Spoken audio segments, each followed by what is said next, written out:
Hello बच्चों, आपका स्वागत है साइंस जीवी चैनल पे। तो हम कर रहे थे केमिस्ट्री के एक्टिविटी बेस्ड क्वेश्चन और ये केमिस्ट्री बेस्ड एक्टिविटी क्वेश्चन का पार्ट 2 है। पार्ट 1 का काफ़ी अच्छा रिस्पांस मिला आप लोगों का और उस वजह से अब हम पार्ट 2 लेके आए हैं, जिसमें हम चैप्टर 3 और चैप्टर 4 के कुछ बहुत ही इम्पोर्टेंट क्वेश्चंस जो कि मेनली डायग्राम बेस्ड आते हैं या डायग्राम से रिलेटेड क्वेश्चंस जो आपके एग्ज़ाम में आते ही आते हैं उसको हम करेंगे। तो फटाफट वीडियो को लाइक कर दो। चैनल आपने सब्सक्राइब कर ही लिया होगा, तो स्टार्ट करते हैं। तो ये बहुत ही इम्पोर्टेंट आपका टेबल 3.2 है, जिससे क्वेश्चंस आपका आता ही आता है। इसमें हमको मेनली एक्टिविटी सीरीज़ या रिएक्टिविटी सीरीज़ जो डिफरेंट मेटल्स है उसके अकॉर्डिंग, और ये तो मोस्ट रिएक्टिव मेटल्स में सबसे ऊपर आता है आपका पोटेशियम, फिर सोडियम, कैल्शियम, मैग्नीशियम, एल्यूमिनियम। में मेनली जो आपको याद रखना है वो ये 4 आपको ध्यान रखना होता है, जिसमें एल्यूमिनियम, जिंक, लेड और कॉपर। इसी से क्वेश्चंस जो डिस्प्लेसमेंट के आते हैं वो अधिकतर इन्हीं में से आएंगे। फिर भी आपको यहाँ कैल्शियम, मैग्नीशियम जो हाईली रिएक्टिव है, जो पोटेशियम, सोडियम है ये तो हाईली रिएक्टिव है, उससे कम रिएक्टिव होता है कैल्शियम, मैग्नीशियम, एल्युमिनियम। और फिर उसके बाद रिएक्टिविटी धीरे धीरे कम होती जाती है। कॉपर, मरकरी, सिल्वर और गोल्ड ये हाइड्रोजन से भी कम रिएक्टिव होते हैं, तो ये एसिड से हाइड्रोजन गैस को डिस्प्लेस नहीं कर पाते। तो ये आपको ध्यान रखना है कौन से ऐसे एलिमेंट्स है या कौन से ऐसे मेटल्स है जो एसिड से हाइड्रोजन गैस रिलीज़ नहीं करवा पाते, वो ये चारों नीचे लो रिएक्टिविटी या लीस्ट रिएक्टिव वाले। इसको याद रखने के लिए अगर हम हिंदी में देखें तो आप इसको लिख सकते हो, काशीनाथ का माली आलू ज़रा फीका पकाता है। और फिर कॉपर, मरकरी और सिल्वर, गोल्ड ये आप इजीली याद रख सकते हो। ये काफ़ी इंपॉर्टेंट है, यहाँ से आपके काफ़ी क्वेश्चंस आते हैं। रिएक्टिविटी डिक्रीजिंग और रिएक्टिविटी सीरीज से क्वेश्चन आता है, इसको आप अच्छे से लर्न कर लो। फिर अब नेक्स्ट देखें, अगर ये देखो, ये बहुत ही इम्पोर्टेंट क्वेश्चन है आपका, इसको आप स्टार मार्क कर लो, आपके एग्ज़ाम में आएगा ही आएगा। इसमें आपके दो, या तो Mg वाला या Na वाला, या तो NaCl या MgCl2, इसमें से एक न एक ज़रूर आता है। तो इसका फॉर्मेशन कैसे होता है, सबसे पहले आपको इसकी इलेक्ट्रॉनिक कन्फिग्रेशन लिखनी है। Na का एटॉमिक नंबर होता है आपका 11, तो इलेक्ट्रॉनिक कन्फिग्रेशन इसका हो गया 2, 8 और 1।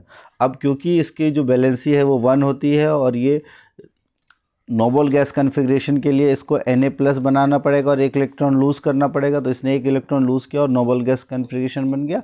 तो ये बन गया सोडियम कैटायन। कैटायन वो होते हैं जिनके ऊपर पॉजिटिव चार्ज होता है। अब क्लोरीन जो है उसमें 287 होता है और इसको नोबल गैस कन्फिग्रेशन लेने के लिए एक इलेक्ट्रॉन लेना पड़ता है, और एक इलेक्ट्रॉन लेने के लिए जब एक इलेक्ट्रॉन लेगा तो ये क्या बना देगा, एनायन, क्लोराइड एनायन, 288 इलेक्ट्रॉन। तो इस तरह से ये दोनों बॉन्ड बनाते हैं, एक इलेक्ट्रॉन देता है और एक इलेक्ट्रॉन ले लेता है। लेकिन जब इसको हम शो करते हैं फॉर्मेशन जो इसमें है आपका, ये इलेक्ट्रॉन इसने शेयर करके इस क्लोरीन को दे दिया, तो क्लोरीन का इलेक्ट्रॉन यहाँ आ गया। सोडियम ने दिया है तो इसके ऊपर पॉजिटिव चार्ज आ गया, और क्लोरीन लिया है तो इसके ऊपर नेगेटिव चार्ज आ गया, और इसको इस तरह से शो करते हैं। तो फॉर्मेशन ऑफ सोडियम क्लोराइड ये बहुत इंपॉर्टेंट है, आपके एग्ज़ाम में आता ही आता है। 2 मार्क्स का ये क्वेश्चन आता है आपके एग्ज़ाम में, इससे रिलेटेड क्वेश्चंस आपको करने ही करने हैं।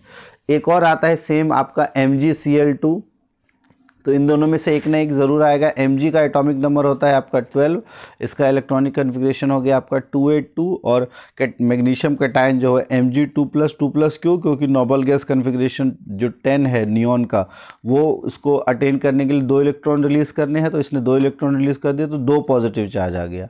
इस तरह से क्लोरीन को 1 इलेक्ट्रॉन लेना था, लेकिन अब यहाँ पे तो 2 इलेक्ट्रॉन है, तो कितने क्लोरीन को ये दे पाएगा, तो 2 क्लोरीन को दे पाएगा। तो इसलिए मैग्नीशियम अपना एक एक इलेक्ट्रॉन दोनों क्लोरीन को देता है। तो फार्मूला जो बन जाता है MgCl2, तो Mg2+, Cl- और Cl एक माइनस है और 2 से मल्टीप्लाई करें तो Cl2 -2, तो ओवरऑल चार्ज जो है वो बैलेंस होना चाहिए हर एक कंपाउंड का, तो ओवरऑल चार्ज हमारा बैलेंस है। ये हो जाता है आपका फॉर्मेशन ऑफ मैग्नीशियम क्लोराइड। तो इन दोनों में से एक ना एक तो आपका आएगा ही आएगा, इसको स्टार मार्क कर लो अच्छे से। ये दोनों डायग्राम फिगर 3.5, 3.6, इसमें से एक ना एक आपका 2 नंबर का क्वेश्चन आना ही आना है। इसको 100% आपको करके जाना है एग्ज़ाम में। नेक्स्ट अगर हम देखें, ये अब रिएक्टिविटी सीरीज़ की अगर हम बात करें तो ये एक्सट्रैक्शन के मेथड हैं कि कैसे हम उनको एक्सट्रैक्ट करते हैं डिपेंडिंग अपॉन रिएक्टिविटी सीरीज़। तो जो हाईली रिएक्टिव हमने पढ़ा, sodium, potassium, calcium, magnesium, aluminium, इनको हम by the process of electrolysis extract करते हैं। जो माइल्ड रिएक्टिव हैं जैसे रिडक्शन यूजिंग कार्बन, जो इजीली रिएक्ट कर जाते हैं कार्बन और ऑक्सीजन के बॉन्ड बना के, तो ये इनको हम कार्बन के साथ रिडक्शन करते हैं और जो नेचर में बिल्कुल फ्रीली स्टेट में मिलते हैं वो है ये। तो अब हम इसमें जो देखेंगे अलग अलग प्रोसेस ऑफ एक्सट्रैक्शन, ये बहुत आता है आपका। जैसे ये वाला डायग्राम, इसको एक बार आप समझ लो, काफ़ी अच्छे क्वेश्चंस इससे आते हैं, जिसमें कहा गया है आपका ओर जिसमें जो मिनरल जिस फॉर्म में हमारे अर्थ पे रहता है, तो ओर को सबसे पहले कंसंट्रेशन ऑफ ओर किया जाता है, जिसमें 3 तरह के हमारे मिलते हैं। एक मेटल ऑफ हाई रिएक्टिविटी, एक में मेटल्स जिसमें मीडियम रिएक्टिविटी होती है, और एक में लो रिएक्टिविटी वाले हैं। जो हाई रिएक्टिविटी हमने पढ़ा उसको इलेक्ट्रोलिसिस किया जाता है मोल्टन ओर का, और उससे प्योर मेटल मिल जाता है। मीडियम रिएक्टिविटी में 2 तरह के कंपाउंड्स बनता है, एक सल्फाइड और एक कार्बोनेट्स। तो सल्फाइड ओर्स और कार्बोनेट्स ओर्स में फॉर्मेशन सबसे पहले इनको ऑक्साइड में कन्वर्ट करना होता है। तो कार्बोनेट को ऑक्साइड में कन्वर्ट करने का प्रोसेस कहलाता है कैल्सिनेशन, और सल्फाइड ओर को ऑक्साइड्स में कन्वर्ट करने का प्रोसेस कहलाता है रोस्टिंग। तो सल्फाइड को रोस्टिंग करते हैं और कार्बोनेट ओर को कैल्सिनेशन। इससे बन जाता है ऑक्साइड ऑफ मेटल, और ऑक्साइड को आप रिड्यूस करोगे तो ऑक्सीजन हट जाएगा, तो रिडक्शन ऑफ मेटल से प्योर मेटल हमको मिल जाता है। फिर जो लो रिएक्टिविटी हैं, या तो वो फ्री स्टेट में होते हैं या सल्फाइड ओर्स के फॉर्म में है, और सल्फाइड ओर्स का रोस्टिंग के बाद हमको मेटल मिलने के बाद उसकी रिफाइनिंग कर दी जाती है। तो ये इंपॉर्टेंट आपको पता होना चाहिए। इसमें सबसे इंपॉर्टेंट है इलेक्ट्रोलिसिस, जो कि आपका नेक्स्ट डायग्राम यही होगा आपका इलेक्ट्रोलिसिस। इलेक्ट्रोलिसिस कैसे किया जाता है, और ये बहुत इंपॉर्टेंट आपका आता है इलेक्ट्रोलिसिस से क्वेश्चन। इसको 100% मार्क कर लो कि आपका आएगा ही आएगा। और यहाँ से या तो डायरेक्ट आपका डायग्राम देके क्वेश्चंस पूछ लेंगे, या किस तरीके से होता है ये आपको पता होना चाहिए। अच्छा, ऊपर जो हमने डायग्राम दिया था इसमें 2 चीज़ें आप ध्यान से समझ लो, कैल्सिनेशन और रोस्टिंग क्या होता है। तो कैल्सिनेशन की जैसे हम बात करते हैं तो आपका कैल्सिनेशन किसका होता है, कार्बोनेट्स ओर का। तो कैल्सिनेशन का मतलब होता है कि जो कार्बोनेट्स ओर हैं उनको हम एयर के प्रेजेंस में, लेकिन उसमें हम लिमिटेड सप्लाई ऑफ एयर के प्रेजेंस में। क्यों? क्योंकि अगर कोई मेटल है जैसे मान लो जिंक कार्बोनेट, तो जिंक कार्बोनेट में पहले से ऑक्सीजन है, तो इसलिए इसको लिमिटेड सप्लाई ऑफ ऑक्सीजन देंगे, और लिमिटेड सप्लाई ऑफ ऑक्सीजन में जब इसको हीट करेंगे तो ये बन जाएगा जिंक ऑक्साइड, और इसमें से कार्बन डाइऑक्साइड रिलीज़ हो जाएगा। और ये जब इसको तोड़ा जाएगा तो ये कहलाता है आपका कैल्सिनेशन। रोस्टिंग क्या होता है? रोस्टिंग के लिए आपका जो सल्फाइड ओर्स है, अगर हम रोस्टिंग की बात करें तो रोस्टिंग में आपका सल्फाइड ओर्स को पहले एम्पल अमाउंट ऑफ ऑक्सीजन देके उसको ऑक्साइड में कन्वर्ट करना होता है। तो सल्फाइड ओर्स में हम उसको पहले कन्वर्ट करते हैं ऑक्साइड ओर में, और उसको एक्सेस ऑफ एयर या एक्सेस ऑफ हीट में इसको रिएक्ट करते हैं। लाइक जैसे ZnS, जब इसको हम ऑक्सीजन के साथ रिएक्ट करते हैं तो आपका बन जाता है, इसको हीट करने के बाद आपका ये zinc oxide plus 2 sulphur dioxide gas भी यहाँ से रिलीज़ होगी। और जब यहाँ पे आपका 3O2 हो जाएगा, हाँ ये बैलेंस हो गया 3O2, तो यहाँ आपका जिंक ऑक्साइड है, ये यहाँ 2 आ जाएगा, यहाँ 2 आ जाएगा। तो 2ZnS plus 3O2 gives 2ZnO और प्लस 2SO2। तो ये हो गया आपका रोस्टिंग, ये हो जाता है कैल्सिनेशन। दोनों ये कार्बोनेट ओर्स के लिए, ये आपका है सल्फाइड ओर्स के लिए। इसमें एक्सेस एयर में हम हीट करते हैं और लिमिटेड सप्लाई में किसमें, कैल्सिनेशन में। तो ये 2 इंपॉर्टेंट आपको यहाँ पता होना चाहिए। अब अगर हम देखें इलेक्ट्रोलिसिस, तो इलेक्ट्रोलिसिस में क्या होता है, जो मेटल्स जिनकी हाई रिएक्टिविटी है उनको हम बाय इलेक्ट्रोलिटिक मेथड प्योरीफाई करते हैं। इसमें 2 तरह के रॉड है, जिसमें एक है आपका कैथोड और एक होता है एनोड। कैथोड के ऊपर होता है नेगेटिव चार्ज, एनोड के ऊपर होता है पॉजिटिव चार्ज। मेटल जो है डिपॉजिट कहाँ होता है, कैथोड पे, और डिज़ोल्व कहाँ होता है, एनोड पे। तो ये आपका एक सेटअप दिया है जिसमें यहाँ पर एसिडिफाइड कॉपर सल्फेट सॉल्यूशन और एसिड इसमें ऐड किया जाता है, जिसमें कुछ अमाउंट ऑफ, और एसिड जो है वो कौन सा, कॉपर सल्फेट है, तो यहाँ एसिड हम इस्तेमाल करते हैं सल्फ्यूरिक एसिड H2SO4। तो डाइल्यूट H2SO4 और कॉपर सल्फेट का जो सॉल्यूशन जब हम यहाँ मिला रहे हैं, मिलाने के बाद क्या होता है, एनोड पे कॉपर आयंस रिलीज होते हैं, ठीक है। एनोड क्योंकि यहाँ पॉजिटिव चार्ज है, यहाँ पे ये ऑक्सीडेशन होगा और ऑक्सीडेशन से ये रिलीज़ हो जाएगा कॉपर आयंस, और ये कॉपर आयंस जाके कैथोड पे डिपॉजिट होने लगेंगे, इसका रिडक्शन होने लगेगा, और इस तरह से कैथोड पे प्योर मेटल डिपॉजिट हो जाता है और एनोड पे जो मेटल है वो डिज़ोल्व होने लगता है। और डिज़ोल्व होने के साथ साथ इसके नीचे जो इसमें बहुत सारी इम्प्योरिटीज़ होती हैं, इनसॉल्युबल इम्प्योरिटीज़, जैसे जिसके अंदर सिल्वर और गोल्ड, वो डिपॉजिट हो जाता है कहाँ पर, बॉटम ऑफ एनोड पे, जिसको हम एनोड मड कहते हैं। तो ये पूरा प्रोसेस होता है रिफाइनिंग ऑफ मेटल्स में, इसको आपको ध्यान रखना है। कॉपर का ये आपका दिया हुआ है, कॉपर को इस तरीके से हम करते हैं, copper is obtained by using this method. तो इलेक्ट्रोलिटिक रिफाइनिंग ऑफ कॉपर भी इस तरीके से किया जाता है। इसमें आपको एसिडिफाइड कॉपर सल्फेट सॉल्यूशन, और एनोड जो है वो एनोड मड में इम्प्योर कॉपर यहाँ पर प्रेजेंट। एनोड जो है वो क्या होता है यहाँ पे, इम्प्योर कॉपर। एनोड किसका इस्तेमाल किया जाता है एज ए एनोड, तो इम्प्योर कॉपर स्लैब, और जो कैथोड है वो आपका प्योर कॉपर का बना होता है। तो ये आपको ध्यान रखना है, प्योर कॉपर है आपका कैथोड पे और इम्प्योर कॉपर होता है एनोड। तो ये आपका इलेक्ट्रोलिटिक रिफाइनिंग, ये भी इंपॉर्टेंट डायग्राम है, यहाँ से भी क्वेश्चन आता ही आता है। ये भी काफ़ी बार आपके एग्ज़ाम में ये डायग्राम आपको देखने को मिलेगा। तो इसमें anode mud, copper, impure, cathode किस किस का इस्तेमाल होता है, ये आप ध्यान रखना। नेक्स्ट, अब अगर हम देखें चैप्टर नंबर 4, चैप्टर नंबर 4 से कुछ डायग्राम्स आपके इंपॉर्टेंट है। जैसे ये है हमारा O2 ऑक्सीजन का, जो आपको पता है जो इलेक्ट्रॉन्स की शेयरिंग होती है, तो इस तरह से बॉन्ड्स बनते हैं और इसको हम क्या कहते हैं, ये आपके डबल बॉन्ड ऑक्सीजन और ऑक्सीजन के बीच क्या होता है, डबल बॉन्ड, 2 इलेक्ट्रॉन्स की शेयरिंग होती है। अगर हम इसका लुईस डॉट स्ट्रक्चर बनाना हो तो ऑक्सीजन के 2 इलेक्ट्रॉन्स और यहाँ पे आपके इसके 6 इलेक्ट्रॉन्स होते हैं, सिमिलरली इसके 6 इलेक्ट्रॉन्स।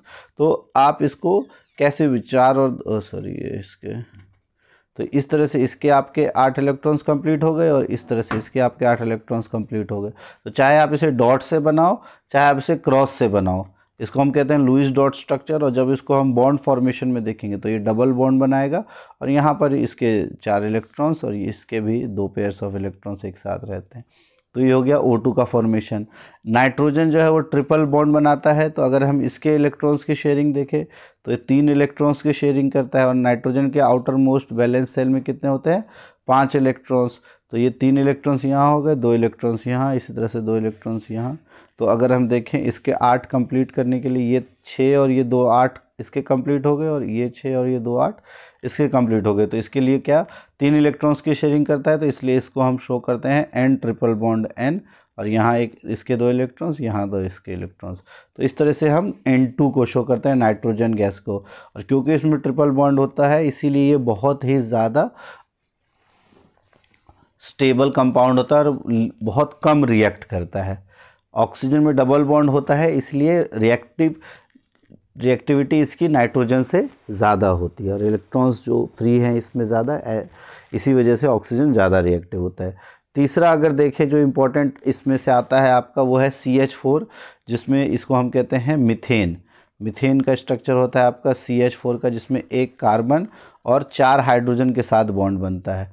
सिंगल बॉन्ड सभी में बनता है। तो इसको इस तरीके का इलेक्ट्रॉन डॉट स्ट्रक्चर है आपका, जिसमें हाइड्रोजन के कितने 2 कंप्लीट हो जाते हैं और इसके अगर हम देखें हर एक हाइड्रोजन के यहाँ पे 1 इलेक्ट्रॉन, यहाँ 1 इलेक्ट्रॉन, हाइड्रोजन के इलेक्ट्रॉन को अगर हम येलो से शो करें और कार्बन के इलेक्ट्रॉन्स को अगर हम इससे शो करते हैं ग्रीन से। तो अब अगर हम देखें ओवरऑल कार्बन के अगर हम देखें तो ये 4 और हर एक से 2 इलेक्ट्रॉन्स मिलकर टोटल कार्बन के 8 कंप्लीट हो गए और हर हाइड्रोजन का यहाँ देखो तो आपके 2 इलेक्ट्रॉन्स कंप्लीट हो गए। तो हाइड्रोजन का भी जो नोबल कन्फिगरेशन है वो अटेन हो गया और कार्बन का भी। तो इस तरीके से ये बनता है आपका CH4 मीथेन का स्ट्रक्चर। नेक्स्ट है ये आपका है electron dot structure of ethene. Sorry ethane, वो था आपका मीथेन, ये है आपका इथेन का। इथेन मतलब 2 कार्बन, तो 2 कार्बन में पहले कार्बन और कार्बन के बीच सिंगल बॉन्ड होता है और उसके बाद 3, हर एक कार्बन जो है बाकी 4 बॉन्ड बनाने के लिए बचा हुआ 3 हाइड्रोजन बॉन्ड के साथ बनाता है। तो इसके भी 3 हाइड्रोजन बॉन्ड बनते हैं और इसके भी 3 हाइड्रोजन बॉन्ड बनते हैं। इसके भी 3 हाइड्रोजन बॉन्ड बन गए, इसके भी 3 हाइड्रोजन बॉन्ड, ये बन गया आपका C2H6 इथेन। तो इस तरह से ये इसका फॉर्मूला होता है।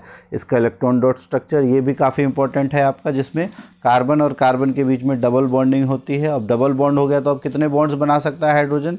4 बना सकता था, डबल 2 इसने बना लिए हैं, तो अब ये 2 ही के साथ बॉन्ड बनाएगा। तो एक हाइड्रोजन यहाँ पर, एक हाइड्रोजन यहाँ पर, सिमिलरली इसके साथ भी एक हाइड्रोजन यहाँ, एक हाइड्रोजन यहाँ। तो अब इसका जो फार्मूला हो जाएगा वो हो जाएगा आपका C2H4, और ये फार्मूला होता है किसका? इथीन का।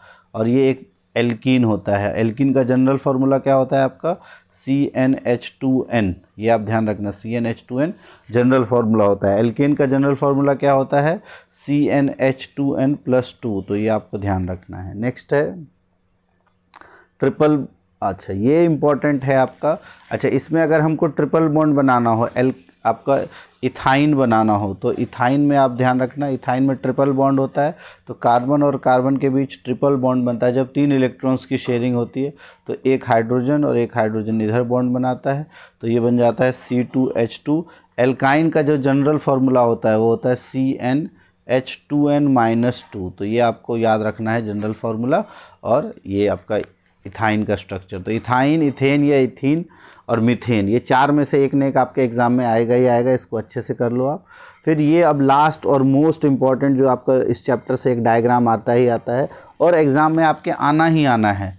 ये तो आप 100% लिख लो कि आपके एग्ज़ाम में ये आएगा ही आएगा। इसको हम कहते हैं मिसेल फॉर्मेशन। इसके लिए आपको 2 चीज़ें समझनी पड़ेंगी। इसमें जो हमारा सोप होता है, सोप एक long chain of carbon series होता है जिसके कि एंड पे एक सोडियम, ये आपका सोडियम आयन के कार्बोक्सिलिक सॉल्ट्स होते हैं। अब इसकी अगर हम बात करें, ये जो एंड है, ये एंड होता है आपका हाइड्रोफोबिक। ये पानी से दूर भागना चाहता है, हाइड्रोफोबिक, या जिसे हिंदी में कहते हैं हम जल विरागी।